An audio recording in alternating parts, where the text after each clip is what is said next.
of the Deltans. Moses had died a few years ago at somewhere between 60 and 70 Earth years old.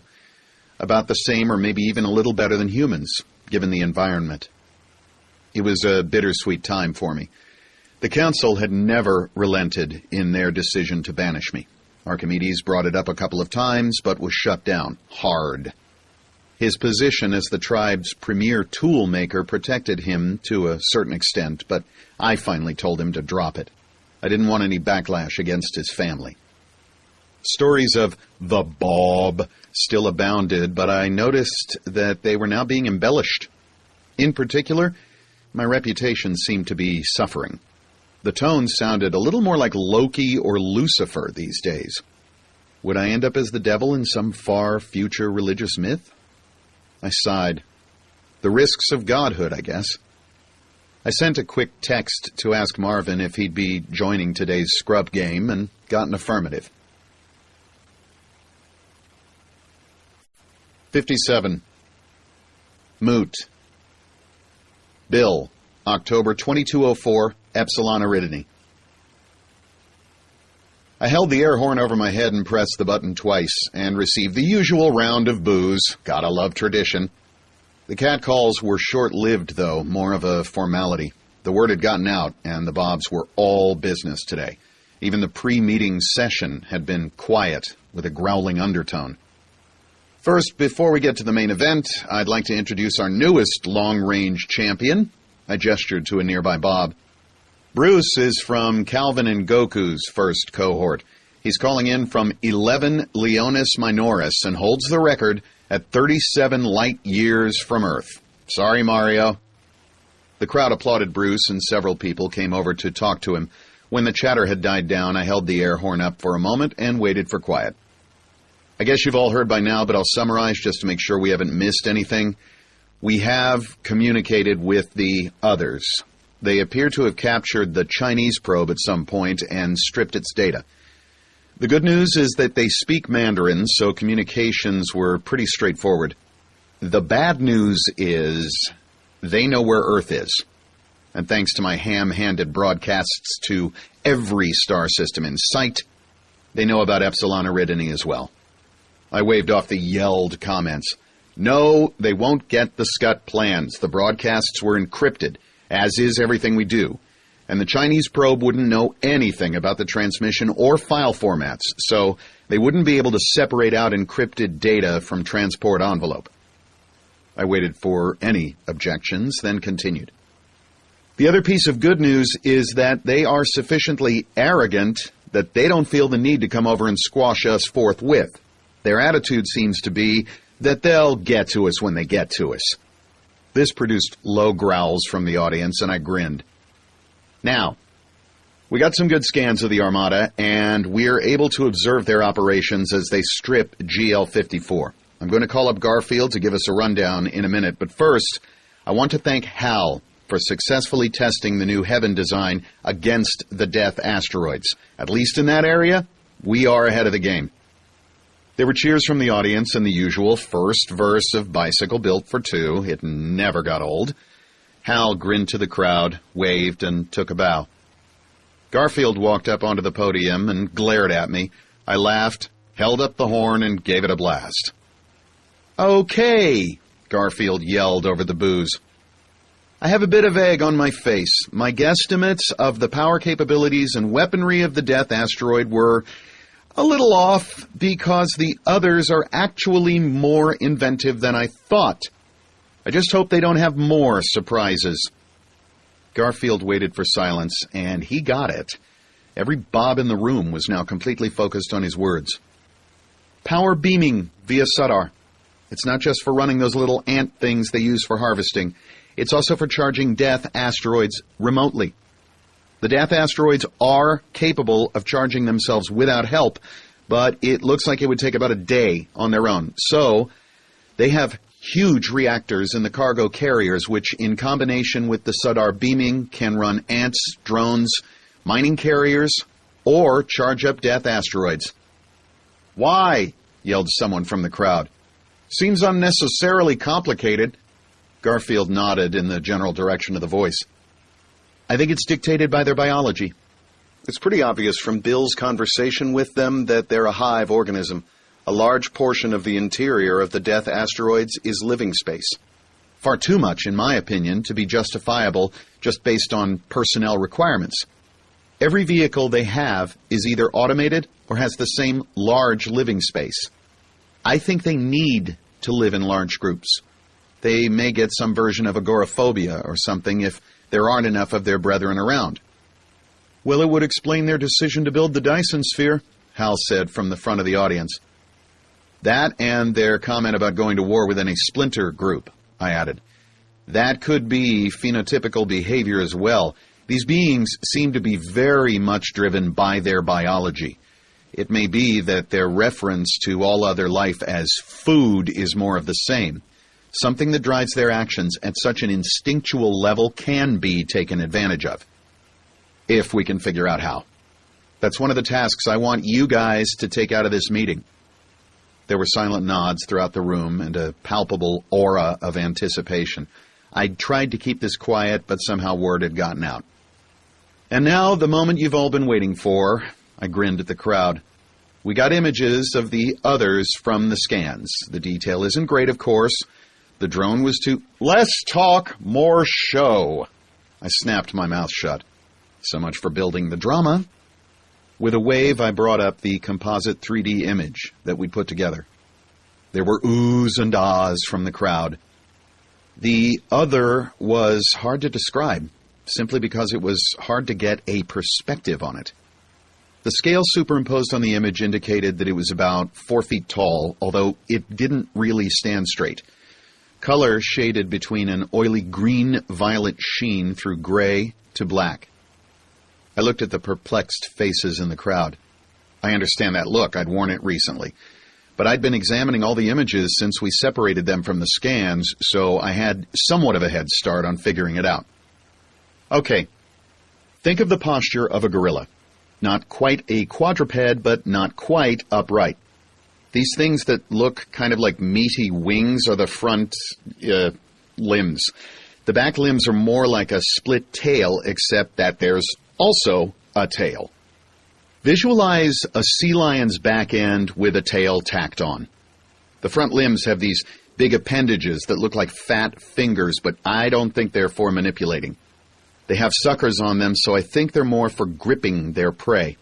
The creature has what I'd have to describe as feeding fingers that fold out from here, I pointed to the front of the thing, and appear to be dexterous enough to act as manipulators. They also direct food into the maw. I switched to another image which showed the thing with its front split open in a vertical slash, which doesn't masticate so much as grind and strip the meal. I think it would be particularly slow and painful to be eaten by these things. I switched images again and pointed to the front. The head does appear to have the primary sensory apparatus, although what looks like the brain is more centrally located here. I pointed to a spot high on the main trunk.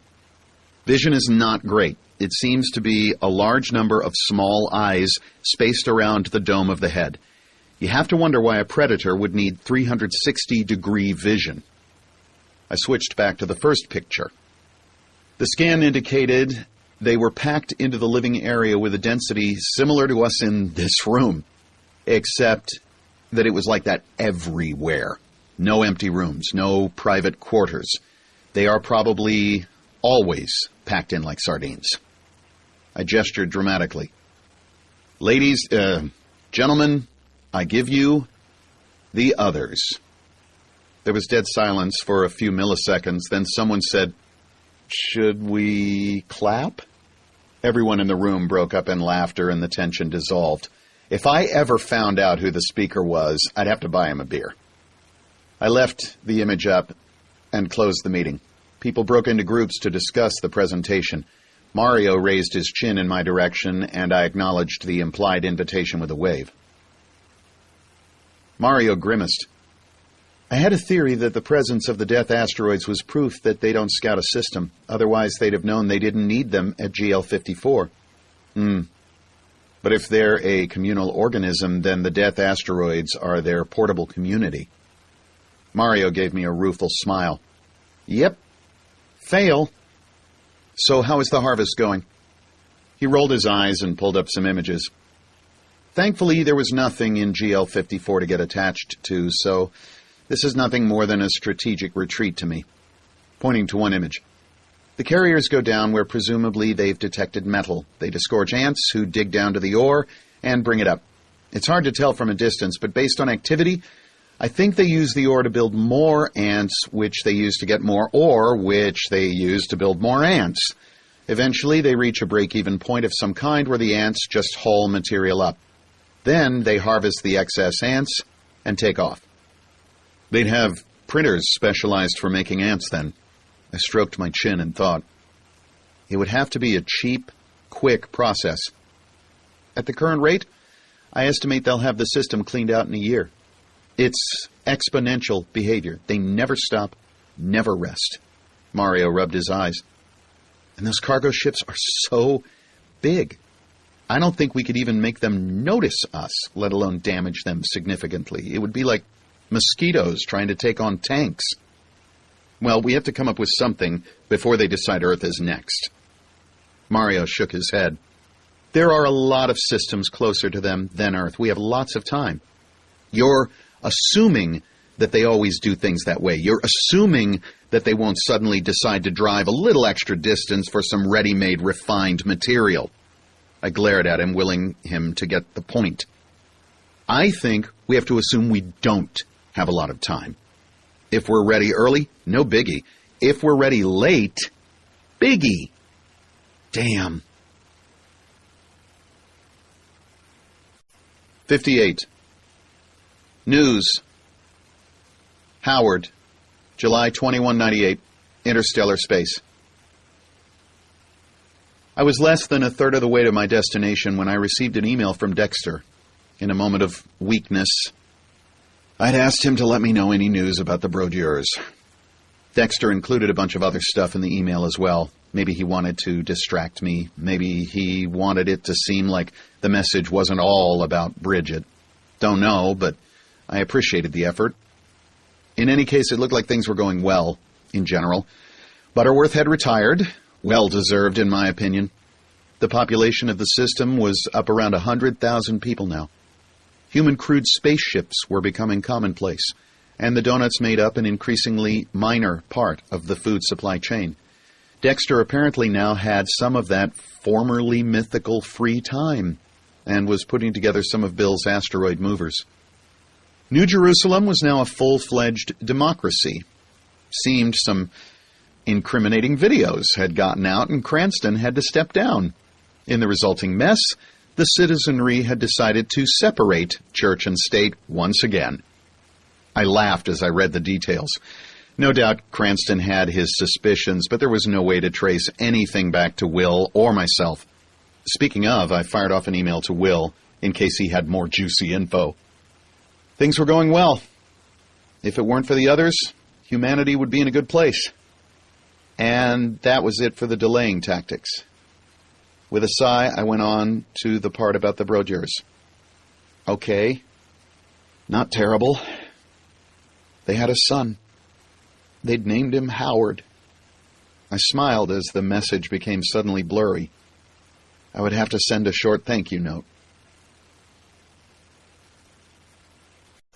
59. Another one. Bill, April 2205, Epsilon Eridani. I leaned back in my chair, looked straight up, and used some words that I normally don't like to use. Surveillance drones around GL-877 had reported that the others had just launched another expedition. From the initial vector, it looked like they were heading for NN-4285. That wasn't too bad. It was a small M-star, too dim for any chance of usable planets. No, I corrected myself, under no circumstances should this be considered acceptable. If the others had stuck to uninhabited systems, well, it was a big galaxy, but that wasn't their behavior.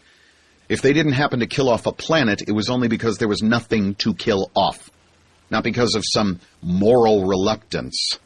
Lack of opportunity isn't the same as self-restraint. They were evil. End of story. And if distance was an indicator, both Gamma and Delta Pavonis would probably be next, and they were good candidates. I checked the archives just on the off chance. No such luck.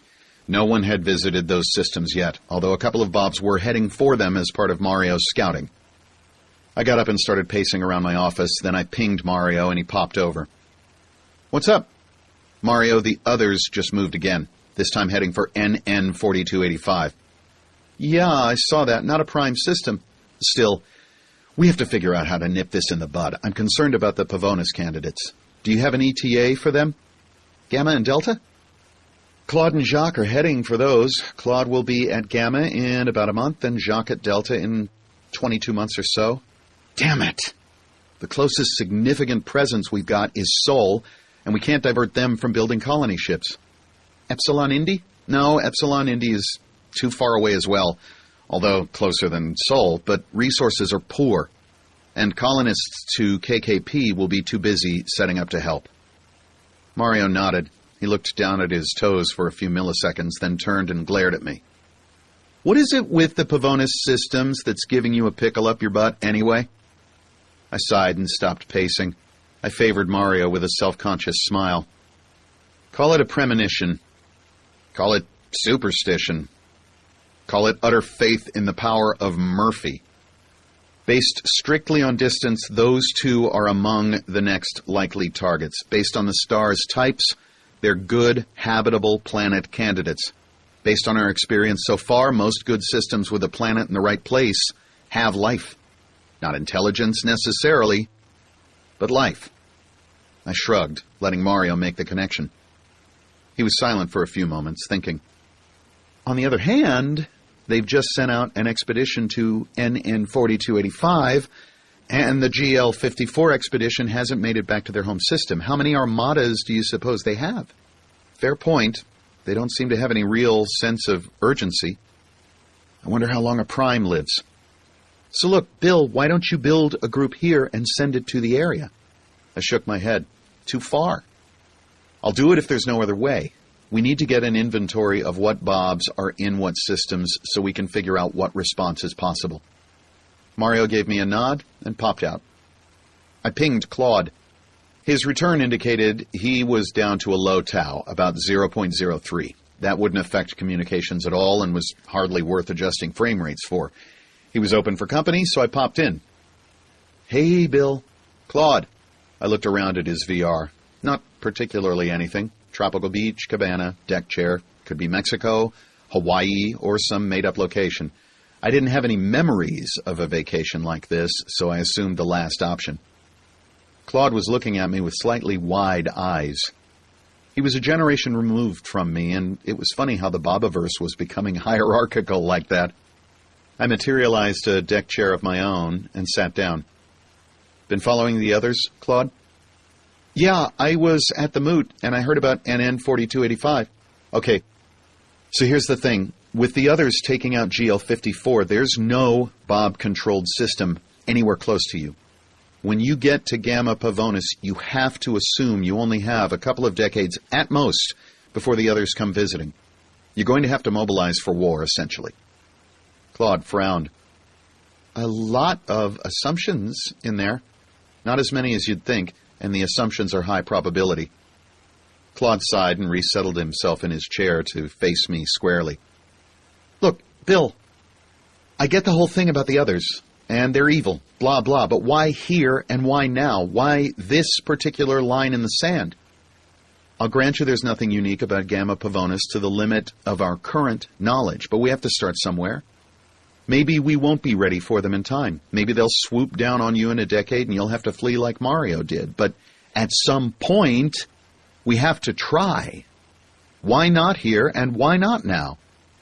Claude gave me a wry smile. "Because here and now puts me in the crosshairs, thank you very much." I laughed. "Well, that's why God invented backups." I popped back to my own VR after extracting a promise from Claude that he'd get the system report on Gamma Pavonis to me on a priority basis. I checked Jacques' tau, but he was still way up there. A conversation would take days, even if he frame-jacked. I quickly went down my list of known manufacturing centers. There weren't a lot, Most bobs didn't bother in most systems other than building a space station. I remembered Bart, who was the last Bob that I'd talked to in Alpha Centauri.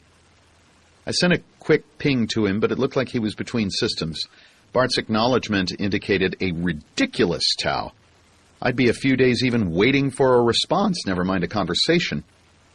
I queried the Alpha Centauri space station directly. The status report appeared in front of me in a window. Garfield came around and looked over my shoulder. "No one there right now," he said. "Looks like the last group left it uninhabited." "Well, we can't force anyone to stay and play caretaker. It's a free galaxy." I ran a hand through my hair, then stopped and looked at my hand. That was Riker's tick. I didn't need to start that. "It looks like a full-power Amy, though. If I can get it to build a replicant matrix, I can load my backup and the new me can bootstrap up from there." "You're going to load a backup across interstellar distances with no Bob overseeing?" "Wow, dude." I shrugged. "No difference in principle. I'll checksum the hell out of it before approving it for load." I thought for another millisecond, then nodded. "I don't have a choice anyway. We can't afford to ignore any potential source of Bobs." "I'm afraid, like it or not, we're going to war." 60. Arrival. Claude, May 2205, Gamma Pavonis. Gamma Pavonis was an F8V class of star, which made it slightly bigger and barely hotter than Sol. The effect was a system with a comfort zone slightly farther out, but a sun that would look virtually indistinguishable from ours. I paradoxically found myself hoping that I wouldn't find anything in the comfort zone. The whole dialogue with Bill had left me freaked out and ambivalent about what I might find. I would actually feel better if there was nothing in this system worth defending. Well, you have to know that Murphy is listening for just exactly that kind of wish, so he can give you this shaft. The planet sat at just over 100 million miles out, a gorgeous, shining, blue and green marble with bands and swirls of white, orbited by one larger moon and 3 smaller ones. Damn! I went immediately into orbit to determine if it included intelligent life. That would be a real kick in the pants. Fortunately, the planet failed, or passed, depending on attitude, the first obvious tests. There was no radio traffic, no web of exhaust trails in the atmosphere, no satellites, and no sprinkle of lights on the night side. That still left pre-industrial civilization, of course, but that would require a closer look. I sent a quick email off to Bill with results so far, then deployed the exploration drones. Mario had decided that the latest version Heaven vessels would come with enough onboard assets so that we could investigate a system quickly. This meant mining and manufacturing operations could wait for later. The drones took up polar orbits for a couple of passes, then swooped into atmosphere to check out interesting items. I spent 5 days on observation and exploration. I didn't want to screw this up, but finally, I felt confident enough to report my findings. No intelligence, thank God. But the ecosystem was as rich and varied as anything in Earth's history. This was a planet with everything stacked in its favor. The right size, the right distance from a sun with good solar output but relatively low UV, good-sized moons, plate tectonics active enough to ensure consistent surface recycling. The list went on and on. This was an ideal colony target, except for the part where it was on the other's front porch. Now I would have to move to Phase 2. This system actually had a relatively low metallicity, at least according to the star's spectral lines. Perhaps that was why the others had rejected it in favor of the slightly more distant NN 4285. But the next star out, GL 902, was over 2 light years farther than this one. I doubted the others would bypass it again. Well, low metallicity was a relative term. I was sure I'd still find more than enough resources for my purposes, even if it took a bit of work to find. There was a ping from Bill, then he popped in. "Hey, Claude, I've been looking over your report. Sounds like a great planet." And that's the problem. It is A great planet, great system. And if you're right, due to be harvested sometime in the next, 100 years? Bill looked down for a moment. Mario has been getting reports back from Bob's hitting surrounding systems. Combined with his own observations in Zeta Tucanae and Beta Hydri, we're able to make a rough estimate of a system every 10 to 20 years. So they've only been at this maybe 100 years? We don't know how long they were working only within their system. It might have taken them 100 years to get started. Maybe the first out-system harvest taught them a lot. Anyway, the point is, there are a lot of unknowns before they started regularly harvesting. Bill had popped up a star chart while he was talking, the various star systems flashing a tooltip as he mentioned them. Jacques will be arriving at Delta Pavonis in 18 months. The positions of Delta Pavonis and GL 877 are about the same distance from you, so if we see the others head your way, anything he launches from Delta will arrive here at the same time. So, hopefully, you'll have reinforcements. I nodded. That was something, anyway. 61. Starting over. Oliver. September 2205. Alpha Centauri. HIC 71683-14. Damn, I'm not Bill anymore. Now I need a new name. This had happened to me once before as one of Bob 1's first cohort in Epsilon Eridani. Now I was a noob again, this time in Alpha Centauri. I popped into Bill's VR. I hate you. Bill grinned at me. Nah, you know the rules. New name, dude. ASAP. Oliver, in keeping with the Bloom County theme. Bill nodded his approval. Oliver was a fun character, and we liked him. One advantage of this arrangement, I guess, is that I know the whole plan already. Bill laughed and nodded. Saves time. I stood up. So, I'll get to it. I may set up in competition with you, though. Want to bet I get FTL first? I'd be overjoyed if you did, Oliver. Everyone wins. I waved to Bill and popped back home. Both Alpha Centauri A and B had reasonable resource levels. Bart and crew had concentrated their efforts in A, but I needed to get things rolling quickly. It would be 6 months until my vessel was ready. At that point, I would start the auto factory in Alpha Centauri A to building Bobs on a crash basis, while I would fly over to Alpha Centauri B with another auto factory and set up there as well. At the top acceleration of a version 4 vessel, it was less than a 4-day trip. Meanwhile, I would have to consider possible weapons against the others. Busters could pass through the cargo ships or death asteroids multiple times and do little or no detectable damage. Nukes were effective, and the expedition to 82 Eridani had yielded some good information. We didn't have time to figure out fission weapons from scratch. I regretted a little not having worked on that before, but only a little. Plasma spikes like Busters were simply too small, not effective against the mega monster ships we would be going up against. I needed either a large mass, a large explosion, or a lot of energy. Heat energy, electrical energy, gravitational, or momentum. Relativistic velocities. How fast could I accelerate things? Hands behind my back, muttering in thought, I retired to my new mad science lab. I really had no idea what size of force I was going to need. However, there was very little downside to overdoing it and a lot of downside to the converse. With that thought in mind, I decided to just go for everything I could manage. Taking a lesson from Bob 1's experience, I decided I would start by doubling my production capability. Accordingly, my first production run consisted entirely of new printers.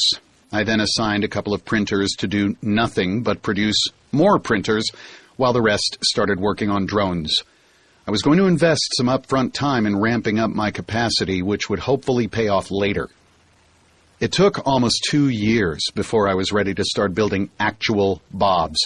The speed at which a printer could produce an item was dependent partly on the size of the item, but also very much on the level of detail required. 3D printers delivered individual atoms using a number of tuned carbon nanotubes, each sized for specific elements. Building something like itself required the maximum level of detail and precision, as you had to place individual carbon atoms one after another with 0 defects. This made 3D printers one of the most complex items that a 3D printer could be asked to build.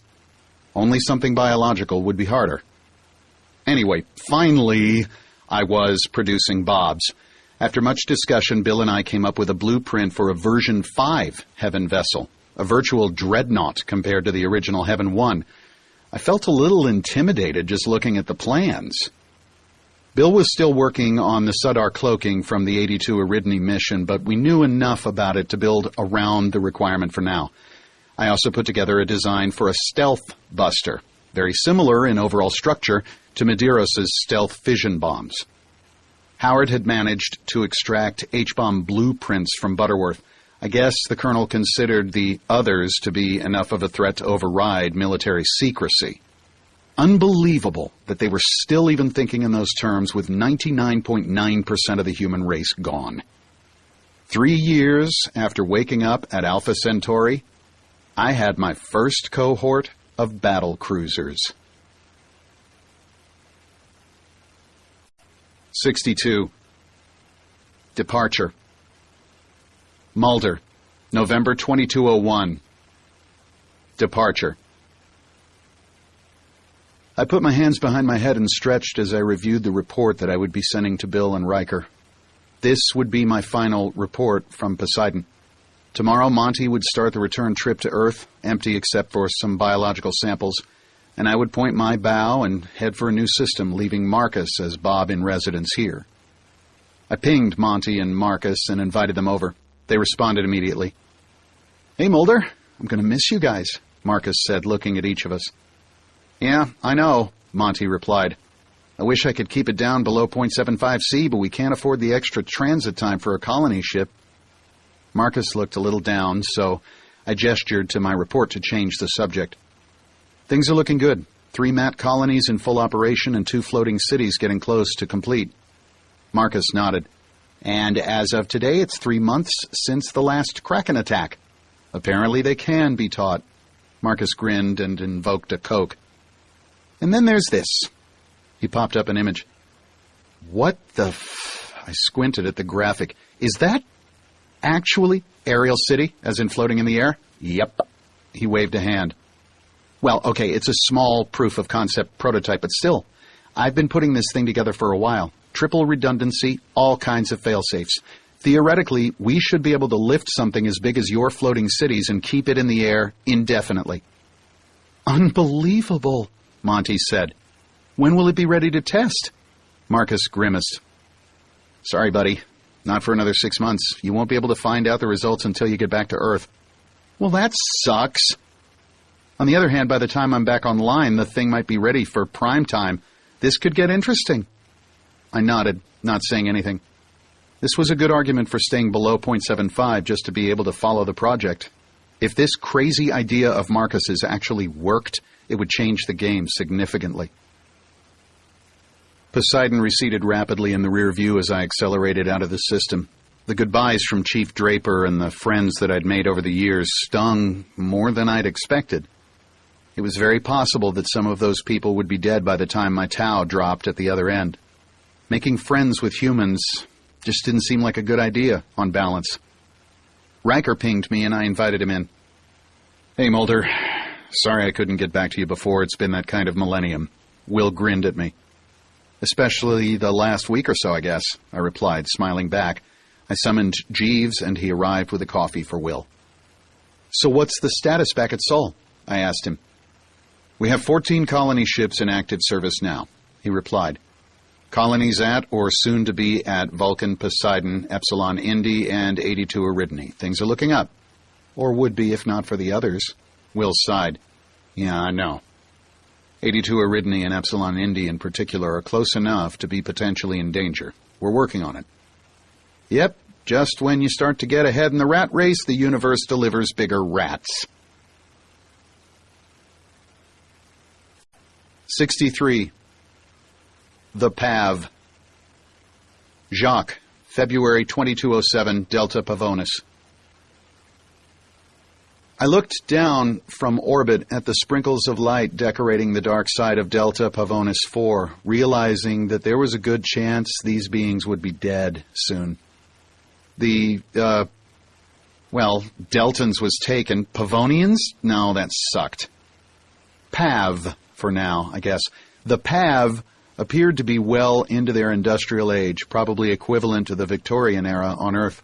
They were pumping smoke into the atmosphere at a prodigious rate, setting the earliest stages for global warming. I sincerely hoped that in the fullness of time they'd have the opportunity to get all bent out of shape about environmentalism. I finished my initial survey, packaged up the results, and fired it off to Bill. It took about 10 minutes before I got a ping, and Bill appeared in my VR.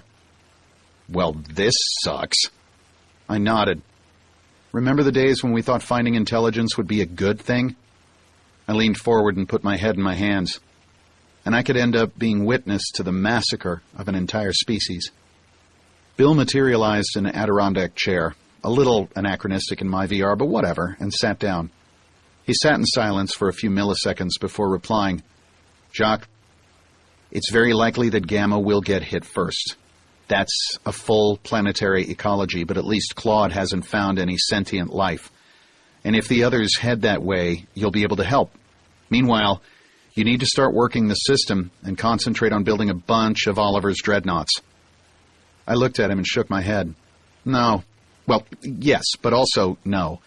I'll build dreadnoughts and I'll be ready to help Claude, but I'm also going to try to build a couple of colony ships using Riker's design. With the experience he's gained, I should be able to complete them in half the time. If the others come a-knocking, I want to get some Pav off planet.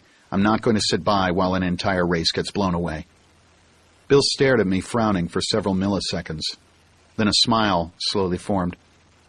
"I can't decide if you're brilliant or a moron. I'll think about it." "It's definitely a noble idea, Jacques, but maybe not doable. I think we're due for a moot. Maybe we should run it through the group consciousness." I shrugged. The group could talk all they wanted. I knew what I had to do. Bill nodded to me and vanished. Regardless of whether I went with Bill's plan or mine, the first step was the same. Find resources, build autofactory. This system was metal heavy, so I didn't anticipate any kind of problem. I turned to Guppy, who was waiting at parade rest, as usual. Funny, even several generations and versions away from Heaven 1, Guppy really hadn't changed. Same fish-headed, deadpan, taciturn sidekick, but he got the job done.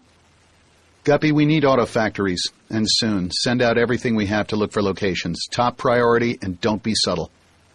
Guppy nodded and went into command fugue. The ship shuddered as a cloud of scouts and drones took off in all directions. I was glad we were past the days when I'd have to personally fly the system with Sudar ranging in all directions. The improvements to Sudar and to the Amy's meant that even that part of the process could be delegated. The Order hadn't included the planetary exploration scouts, as those would be useless for that task, and they were already planetside anyway. I began to draw out a plan for concerted and organized accrual of information about the Pav. The Pav looked, for all the world, like giant meerkats. They stood 6 feet tall or so when upright. They could walk bipedally, but for any kind of distance, they went down on all fours. I was having a little trouble getting used to the sight. Apparently, I'm a bipedalism bigot. Who knew?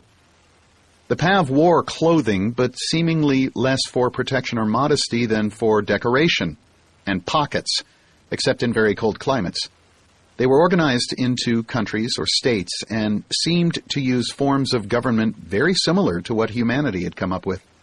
Even their societies looked familiar.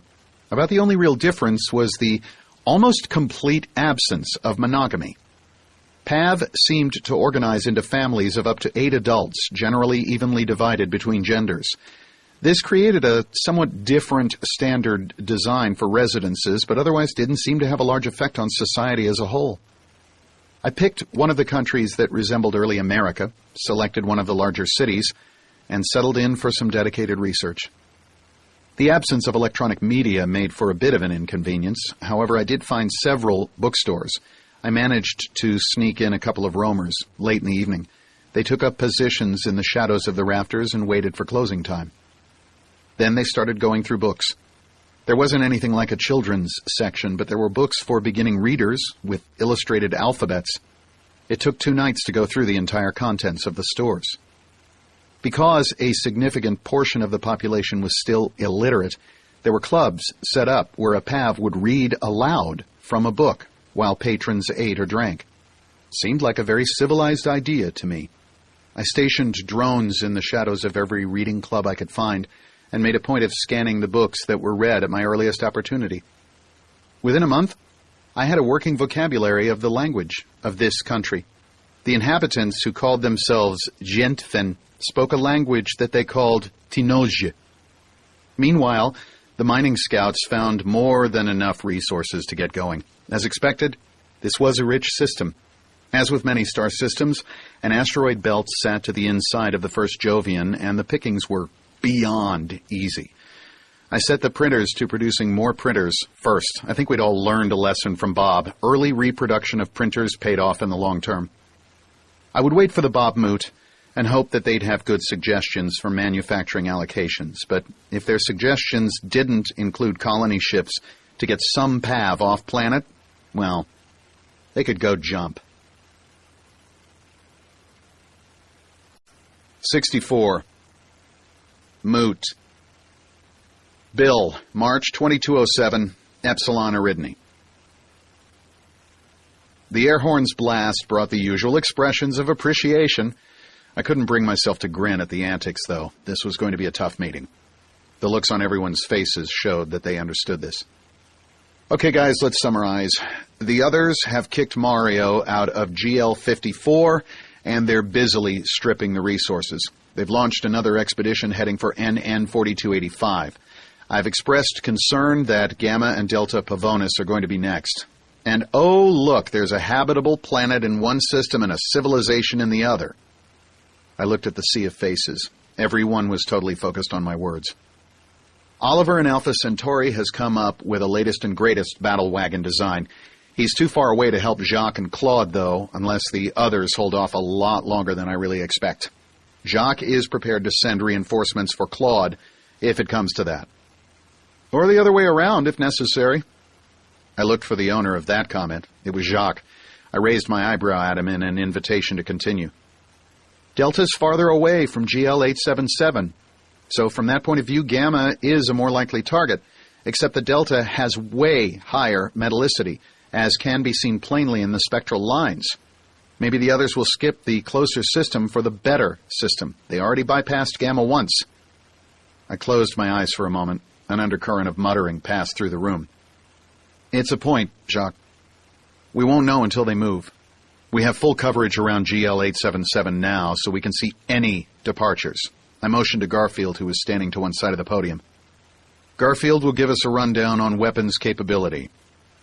Garfield stepped forward and gave an aborted wave to the crowd. He wasn't in the mood either. We have fission bombs, thanks to Medeiros. We have fusion bombs, or at least the plans, thanks to the USE and Colonel Butterworth. We've been able to size up the plasma spikes somewhat, but there's a practical limit to the size of the magnetic containment. We've probably reached that.